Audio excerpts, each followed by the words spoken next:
జగన్మోహన్ రెడ్డి ముఖ్యమంత్రిగా 5 ఏళ్ల సమయంలో చేసినటువంటి అవినీతి అరాచకాలన్నీ కూడా ఇప్పుడు ఒక్కొక్కటిగా బయటకు వస్తున్నాయి. తాజాగా జగన్మోహన్ రెడ్డి సెక్రటరియట్లో ఉండాల్సిన ఫర్నిచర్ మొత్తాన్ని కూడా దొంగతనం చేసి జగన్మోహన్ రెడ్డి ఇంట్లో పెట్టుకున్నాడా అంటే ఎస్ అవుననే సమాధానం వస్తుంది. ఇప్పటి వరకు జగన్మోహన్ రెడ్డి నిర్వహించిన సమావేశాలన్నీ సెక్రటరియట్లో కాదా, జగన్మోహన్ రెడ్డి ఇంట్లోనే పెట్టాడా అంటే ఎస్ అవుననే సమాధానం వస్తుంది. ఎందుకంటే జగన్మోహన్ రెడ్డి ఆధారాలతో సహా అడ్డంగా దొరికిపోయాడు. సచివాలయానికి చెందినటువంటి ఫర్నిచర్ని దొంగతనంగా జగన్మోహన్ రెడ్డి తన ఇంట్లో పెట్టుకున్నాడు. మనం ఒకసారి కొంచెం గతానికి వెళ్దాం. గతంలో కోడెల శివప్రసాద్ ఏదైతే విభజిత ఆంధ్రప్రదేశ్కి మొట్టమొదటి స్పీకర్గా వ్యవహరించినటువంటి వ్యక్తి ఉన్నాడో, పల్నాటి పులిగా పేరొందినటువంటి వ్యక్తి ఉన్నాడో, కోడెల శివప్రసాద్ నాడు అసెంబ్లీలో ఉండాల్సిన ఏదైతే ఫర్నిచర్ ఉందో దాన్ని ఆయన ఇంటికి దొంగతనంగా పట్టుకెళ్ళాడని ఆధారాలు లేకుండా ఆరోపణ చేసి ఆయన్ని మానసికంగా వేధిస్తే పాపం ఆయన నిందపడలేక ఆత్మహత్య చేసుకున్నాడు. ఎందుకంటే ఎప్పుడు మాట పడిన వ్యక్తి కాదు. దానికి మూల కారణం జగన్మోహన్ రెడ్డి. నీచంగా ఆయన చనిపోయిన తర్వాత కూడా అత్యంత నీచంగా విమర్శలు చేసినటువంటి పార్టీ వైసీపీ పార్టీ. సరే దాన్ని కాసేపు పక్కన పెడదాం. మరి ఇప్పుడు జగన్మోహన్ రెడ్డి దొంగతనం చేశాడు కదా, ఆయనంటే విలువలు ఉన్నవాడు, మాట పడడు కాబట్టి ఆత్మహత్య చేసుకున్నాడు. జగన్మోహన్ రెడ్డికి ఏమీ లేవు కాబట్టి ఎన్నన్నా కానీ తుడుచుకుని వెళ్ళిపోతాడు, అంతే కదా. నిజంగా సిగ్గు లజ్జ ఉన్నవాడైతే మరి దీనికి ఏం నిర్ణయం తీసుకుంటాడో జగన్మోహన్ రెడ్డే చెప్పాలా. సిగ్గు ఉండాలిగా. సెక్రటరియట్లో ఫర్నిచర్ని నీ ఇంట్లో దొంగతనంగా పెట్టుకోవడానికి సిగ్గులేదు. ఇప్పటి వరకు జగన్మోహన్ రెడ్డి సమావేశాలన్నీ కూడా సెక్రటరియట్లో నిర్వహించలా, జగన్మోహన్ రెడ్డి ఇంట్లో పెట్టాడు. సో దానికి ఆధారాలు కూడా ఉన్నాయి మన దగ్గర, ఒకసారి చూద్దాం. సో ఇది ఏదైతే ఉందో ఈ ఫోటో జగన్మోహన్ రెడ్డి ముఖ్యమంత్రిగా ఉన్నప్పుడు ఫోటో. సో వెనకమాల మధ్యలో ఒక వైట్ గోడ ఉంది, అటు ఇటు గ్రీన్ ఉంది, మధ్యలో ఒక యాంబలం ఉంది, కనపడింది కదా. ఇది రాష్ట్ర సేవనం. కాసేపు దీన్ని పక్కన పెడదాం. యాజ్ ఇట్ ఈజ్గా చూడండి, ఈ మైక్ సెట్టింగ్ కానీ మొత్తం కూడా యాజ్ ఇట్ ఈజ్గా ఉంది కదా. ఇది జగన్మోహన్ రెడ్డి ముఖ్యమంత్రిగా ఉన్నప్పుడు మనం చూసింది కదా. జగన్మోహన్ రెడ్డి ప్రతిపక్షంలోకి వచ్చిన తర్వాత, సరే ఆ హోదా కూడా లేదనుకోండి, ఓడిపోయిన తర్వాత తన ఇంట్లో నాయకులను కలవడానికి ఒక మీటింగ్ పెట్టాడు. ఎందుకంటే ఓడిపోయిన తర్వాత సెక్రటరియట్ రాడు కదా జగన్మోహన్ రెడ్డి. సో తన ఇంట్లో పెట్టాడు. అది కూడా ఒకసారి చూద్దాం. మీరు ఇది క్లియర్గా గమనించండి. మధ్యలో వైట్ ఉంది, అటు ఇటు గ్రీన్ ఉంది, మీరు జాగ్రత్తగా గమనించండి దీన్ని. సో ఇది ఇప్పుడు మనం చూసేది జగన్మోహన్ రెడ్డి ముఖ్యమంత్రిగా ఓడిపోయిన తర్వాత. యాజ్ ఇట్ ఈజ్గా ఇక్కడ కెమెరాతో సహా ఇక్కడ దీని నుంచి మొత్తం as it is mic setting అంతా కూడా అలాగే ఉండదు. చూడండి, ఇది జగన్మోహన్ రెడ్డి తన ఇంట్లో పెట్టినటువంటి సమావేశం. ఇక్కడ ఏం మిస్ అయిందో ఒకసారి అంటే ఇక్కడ చూద్దాం. సో ఇది యాజ్ ఇట్ ఈజ్గా కనపడింది కదా, అటు ఇటు గ్రీన్ ఉంది, మధ్యలో యాంబ్లం మిస్ అయింది. ఓడిపోయిన తర్వాత ఏం చేశారు, ఈ వెనకమాలు ఉన్నటువంటి రాష్ట్ర చిహ్నాన్ని తీసేశారు, అంతే తప్ప మిగతాదంతా సేమ్ టు సేమ్. మరి ఇప్పటి వరకు జగన్మోహన్ రెడ్డి మీటింగ్లు ఎక్కడ పెట్టాడు? మనం చూసిన ఫోటో కూడా జగన్మోహన్ రెడ్డి మంత్రులతో పెట్టిన ఫోటో. ఒక మంత్రులతో జగన్మోహన్ రెడ్డి మీటింగ్ పెడితే ఎక్కడ పెట్టాలా? సెక్రటరియట్లో పెట్టాలా కదా. మరి ఎక్కడ పెట్టాడు జగన్మోహన్ రెడ్డి? ఇది ఓడిపోయిన తర్వాత వీడియో, మనం చూసేది ఓడిపోయిన తర్వాత. యాజ్ ఇట్ ఈజ్గా సేమ్ మైకిల్ దగ్గర నుంచి ఈ మొత్తం ఏదైతే ఈ ఎల్ఈడికి సంబంధించిన ఇది ఉందో, కెమెరా ఉందో, మొత్తం కూడా యాజ్ ఇట్ ఈజ్గా ఉంది. చూడండి ఒకసారి, యాజ్ ఇట్ ఈజ్గా ఉంది చూడండి. ఇదిగో గ్రీన్ కనపడుతుంది, మొత్తం గ్రీన్ కనపడుతుంది. యాజ్ ఇట్ మైకిల్ దగ్గర నుంచి అసలు ఏం మారలా, మొత్తం యాజ్ ఇట్ ఈజ్గా ఉంది. చూశారు కదా, ఇది ఓడిపోయిన తర్వాత చేసినటువంటిది. అంటే జగన్మోహన్ రెడ్డి ఓడిపోయిన తర్వాత కూడా మీటింగ్ ఇక్కడ పెట్టాడంటే గతంలో అధికారంలో ఉన్నప్పుడు మీటింగ్ పెట్టింది కూడా అదే ప్లేసులో. మీకు దానికి ఇంకా నేను కొన్ని ఉదాహరణలు చూపిస్తా, ఒకసారి చూడండి. ఇదిగో సీఎం జగన్ సెక్రటరియట్ మీటింగ్ అని కొట్టామనుకోండి, కొన్ని ఫోటోలు వచ్చినాయి మనకి ఇక్కడ చూడండి ఒకసారి. సో ఈ ఫోటోలన్నింటిలో కూడా ఏముంది ఒకసారి ఇదిగో చూడండి, వైటు గ్రీను. సో మొత్తం ఇదే, కాకపోతే ఏముంది మధ్యలో యాంబ్లం ఉంది. సో ఇది ఒరిజినల్ సెక్రటరీ అయి ఉండొచ్చు. ఇది చంద్రబాబు గారి హయాంలో పెట్టినటువంటి లోగో, అది ఒరిజినల్ సెక్రటరియట్ అయితే అయి ఉండొచ్చు, ఇది ఒరిజినల్ అయితే అయి ఉండొచ్చు. సో కానీ జగన్మోహన్ రెడ్డి అక్కడ ఎన్నో రోజులు పెట్టలా, మళ్ళీ ఎక్కడ పెట్టాడు? సో చూడండి, ఇవన్నీ ఎక్కడ పెట్టాడు మీటింగులు. సో జగన్మోహన్ రెడ్డి ఎక్కడ పెట్టాడు? గతంలో పాత డీజీపీ గౌతమ్ సవాంగ్ ఉన్నప్పుడు కూడా మీటింగ్ జరిగింది. ఇదిగో ఇక్కడ క్లియర్గా గ్రీన్ కనపడుతుంది చూడండి. లేకపోతే సెక్రటరియట్ డిజైన్ తీసుకొని జగన్మోహన్ రెడ్డి ఇంట్లో పెట్టుకున్నాడా? కాదు కదా. సో ఇదే క్లియర్గా కనపడుతుంది చూడండి. యాజ్ ఇట్ ఈజ్గా దింపేశాడు జగన్మోహన్ రెడ్డి. ఇదిగో పథకాలు ఓపెన్ చేశాడు. ఈ పథకాలు ప్రారంభించినప్పుడు కూడా ఎక్కడ ప్రారంభించాడు జగన్మోహన్ రెడ్డి? సెక్రటరియట్లో ప్రారంభించలేదు, తన ఇంట్లో ప్రారంభించాడు జగన్మోహన్ రెడ్డి. సో మీకు జగన్మోహన్ రెడ్డి గెలిచిన వెంటనే కొంత డబ్బులు తీసుకున్నాడు, అది కూడా చూపిస్తా. ఇది చూడండి ఒకసారి.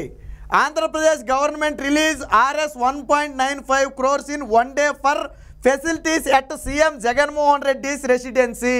సో జగన్మోహన్ రెడ్డి ఇంటిలో కొన్ని ఫర్నిచర్ కోసం దాదాపుగా 2 కోట్ల రూపాయలను నాటి ప్రభుత్వం విడుదల చేసింది ఒక రోజులో. ఎందుకోసం అంటే ఇదిగో ఇప్పుడు మనం చూసినటువంటి సెట్టింగ్ ఏదైతే ఉందో, గతంలో సెక్రటరియట్లో ఇదిగో ఈ డిజైన్ ఉండేది వెనకమాల. సో జగన్మోహన్ రెడ్డికి చంద్రబాబు గారు కట్టిన సెక్రటరియట్లో కూర్చోవడం ఇష్టం లేదో ఏమో తెలియదు, కానీ ఈరోజు సొంతగా తనకంటూ తన ఇంట్లోనే ఒక సెక్రటరియట్ని క్రియేట్ చేసాడు ఏకంగా. సో అదే ఇదిగో ఇప్పుడు మనం చూస్తున్నటువంటి అదే ఈ సెక్రటరియట్. అంటే జగన్మోహన్ రెడ్డి ఇక్కడ ఫర్నిచర్ ఏదైతే ఉందో సెక్రటరియట్లో పెట్టాల్సిన ఫర్నిచర్ మొత్తాన్ని కూడా తన ఇంట్లో పెట్టాడు. జగన్మోహన్ రెడ్డి 5 ఏళ్ల పాటు సెక్రటరియట్కి రాలేదు. మంత్రుల మీటింగ్ కానీ, అధికారుల మీటింగ్ కానీ, లేదా ఎవరైనా విదేశీ ప్రతినిధులు వచ్చినా ఆ మీటింగ్ మొత్తం కూడా జగన్మోహన్ రెడ్డి ఇంట్లోనే జరిగింది. నేను ఇందాకే చెప్పా, జగన్మోహన్ రెడ్డి ఇంట్లో జరిగితే మనకు తెలియదా అని. ఏ ప్రెస్ని కూడా జగన్మోహన్ రెడ్డి ఎప్పుడూ పిలవలేదు. రికార్డ్ చేసినటువంటి ప్రెస్ మీట్ని I&PR ద్వారా మాత్రమే విడుదల చేసేవాడు. కాబట్టి వాళ్ళు ఎక్కడ చేశారనేది ఏ ఛానల్కి తెలియదు. తెలిస్తే సాక్షికి తెలియాలా, కానీ సాక్షి బయటికి చెప్పదు కదా. ఈ విధంగా ఇప్పుడు జగన్మోహన్ రెడ్డి ఫర్నిచర్ దొంగతనం చేశాడని సోషల్ మీడియాలో వైరల్గా మారింది. మరి వైసీపీ నేతలు సమాధానం చెప్పాలి ఖచ్చితంగా. సెక్రటరియట్లో ఉండకుండా జగన్మోహన్ రెడ్డి ఇంట్లో నుంచి ఎందుకు పాలించాడు? ఇప్పటి వరకు ఈ విషయాన్ని బయటికి రాకుండా ఎందుకు తొక్కిపట్టారు? సెక్రటరియట్లో ఉండాల్సిన ఫర్నిచర్కి విడుదల చేయాల్సిన నిధులు జగన్మోహన్ రెడ్డి ఇంటికి ఎందుకు విడుదల చేశారు? ప్రజలు ఆలోచించాలి. జగన్మోహన్ రెడ్డి ఓడిపోగానే ఒక్కొక్కటిగా బయటకు వస్తుంది. ఆ రోజు కోడెల శివప్రసాద్ ఫర్నిచర్ దొంగతనం చేశాడు అనడానికి ఎటువంటి ఆధారం లేదు. కేవలం కల్పిత ఆరోపణలు చేశారు. కానీ ఆ రోజు గెలిచిన ఊపులో ఉండి ఇష్టం వచ్చిన మాటలంటే పాపం కోడెల శివప్రసాద్ తీసుకోలేకపోయాడు. ఆయన ఎప్పుడు మాటపడిన వ్యక్తి కాదు, పద్ధతిగా కింద నుంచి పెరిగి వచ్చినటువంటి వ్యక్తి. కాబట్టి అన్ని మాటలు అనేటప్పటికి ఆయన తీసుకోలేక తీవ్ర మనస్తాపంతో చివరికి ఆత్మహత్య చేసుకోవాల్సిన పరిస్థితి వచ్చింది. దానికి కారణం జగన్మోహన్ రెడ్డి.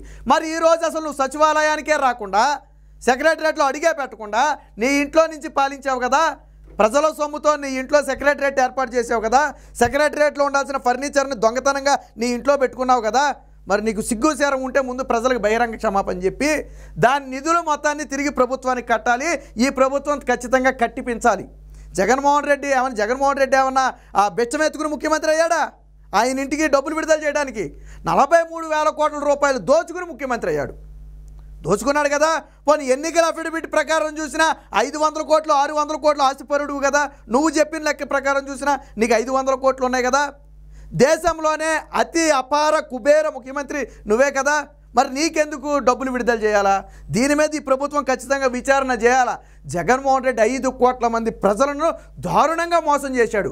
ఇంట్లో నుంచి అడుగు పెట్టకుండా అటేమో ఇంట్లో దూరటం, ఇటేమో మీటింగులు పెట్టడం. సెక్రటరియట్కి రాలా జగన్మోహన్ రెడ్డి, సెక్రటరియట్కి. ఎప్పుడన్నా తప్పని పరిస్థితి వస్తే, లైవ్లు పెట్టాల్సి వస్తే, మీడియా ప్రతినిధి అందరూ వస్తారని తెలిస్తే అప్పుడు మాత్రం సెక్రటరియట్కి వచ్చాడు. మిగతాదంతా కూడా జగన్మోహన్ రెడ్డి ఇంట్లో నుంచే నడిపాడు. అంటే 5 ఏళ్ల పాటు ప్రభుత్వాన్ని జగన్మోహన్ రెడ్డి ఎక్కడ నడిపాడు? ఇంట్లో నుంచి నడిపాడు. సెక్రటరీ అంటే బహుశా చంద్రబాబు గారు కట్టినటువంటి సెక్రటరియట్లో అడుగు పెట్టడానికి జగన్మోహన్ రెడ్డికి మనసు ఒప్పలేదేమో, బహుశా అందుకనే వెళ్ళలేదేమో. ఇప్పటి వరకు ఈ అంశాన్ని అధికారులు కూడా గుట్టు చప్పుడు కాకుండా ఉంచారు. ఏ రోజు కూడా జగన్మోహన్ రెడ్డి ఇంట్లో మీటింగ్ జరుగుతుందని చెప్పి ఏ రోజు చెప్పలా, లేదా తన క్యాంపు కార్యాలయంలోనే మీటింగ్ జరుగుతుందని ఏ రోజు చెప్పలా. అయితే ఇల్లు లేకపోతే క్యాంపు కార్యాలయం, కానీ రెండిట్లోనూ నువ్వు పాలించకూడదు. ఎక్కడి నుంచి పాలించాలా? సెక్రటరియట్ నుంచి పాలించాలా. పక్క రాష్ట్రంలో కేసీఆర్ అక్కడి నుంచి పాలించాడు, ఫామ్ హౌస్ నుంచి పాలించాడు. ఏం చేశారు? ఇంటికి పంపారు. కాకపోతే అది బయట అందరికీ తెలిసిపోయింది. ఇక్కడ ఎవరికి తెలియకుండా మేనేజ్ చేసావు. కేవలం ఒక చిహ్నం మాత్రం తీసేశాడు. ఎంత మోసం చూడండి. కేవలం ఒక చిహ్నం మాత్రమే తీశాడు. ఇక్కడ యాజ్ ఇట్ ఈజ్, మిగతా సెట్టింగ్ అంతా యాజ్ ఇట్ ఈజే. మీరు కావాలంటే ఆన్లైన్లోకి వెళ్ళండి, గత వీడియోలు తీయండి, జగన్మోహన్ రెడ్డి వీడియోస్ అని కొట్టండి, సెక్రటరియట్ మీటింగ్స్ అని కొట్టండి, రకరకాల వీడియోలు వస్తాయి. మీరు గమనించండి, మొత్తం కూడా ఇదే సెటప్.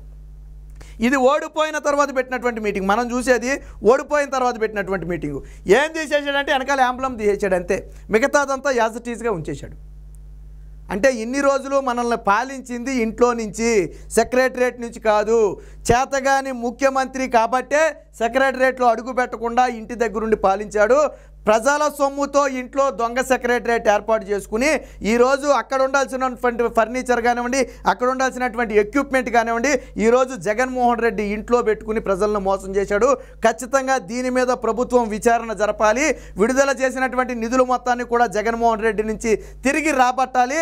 లేకపోతే అవసరమైతే లీగల్గా కూడా జగన్మోహన్ రెడ్డి మీద చర్యలు తీసుకుని అలా ప్రజల సొమ్మును తన ఇంటిలో పెట్టుకుని దుర్వినియోగం చేసినందుకు గాను అవసరమైతే ఎంక్వైరీ వేసి దీని మీద కేసు కూడా నమోదు చేయాలి. జగన్మోహన్ రెడ్డి నిజరూపం ఈరోజు బయటపడింది. ఆ రోజు కోడెల శివప్రసాద్ని అనరాని మాటలు అన్న వాళ్ళందరూ ఈరోజు దీనికి సమాధానం చెప్పాలా. జగన్మోహన్ రెడ్డి రెడ్ హ్యాండెడ్గా దొరికిపోయాడు. ఆయన ఫర్నిచర్ దొబ్బాడు అనడానికి ఆధారం లేదు. జగన్మోహన్ రెడ్డి ఫర్నిచర్ దొబ్బాడు అనడానికి ఇక్కడ స్పష్టమైన ఆధారాలు ఉన్నాయి. ఫర్నిచర్ దొంగ జగన్మోహన్ రెడ్డి అనడానికి ఇక్కడ స్పష్టమైన ఆధారాలు ఉన్నాయి. కాబట్టి ఈరోజు వైసీపీ నేతలు, ఆ రోజు మొరిగినటువంటి వైసీపీ నేతలు ఎవరైతే ఉన్నారో కోడెల శివప్రసాద్ మీద, వాళ్ళందరూ బయటకు వచ్చి ఈరోజు జగన్మోహన్ రెడ్డి చేసినటువంటి దొంగతనానికి సమాధానం చెప్పాలా. మీరు కూడా బాధ్యులే. జగన్మోహన్ రెడ్డి దొంగ సొమ్ముతో ఇంట్లో సెక్రటరియట్ ఏర్పాటు చేస్తే అక్కడ మీటింగుల్లో కూర్చున్నారు. అంటే మంత్రులు, అధికారులు కూడా సెక్రటరియట్కి వెళ్ళా, జగన్మోహన్ రెడ్డి ఇంటికి వెళ్ళారు. సో ఇది జగన్మోహన్ రెడ్డి నిజరూపం ఏంటంటే ఇది. దీని మీద పూర్తి స్థాయి విచారణ చేసి ఇందులో జరిగినటువంటి అవకతవకలు కానివ్వండి, లేదా తన ఇంటికి పెట్టినటువంటి నిధులు కానివ్వండి, మొత్తం లెక్కదేల్చి తిరిగి జగన్మోహన్ రెడ్డి నుంచి కట్టించాలని చెప్పి ఈరోజు రాష్ట్ర ప్రజలందరూ కూడా బలంగా కోరుకుంటున్నారు.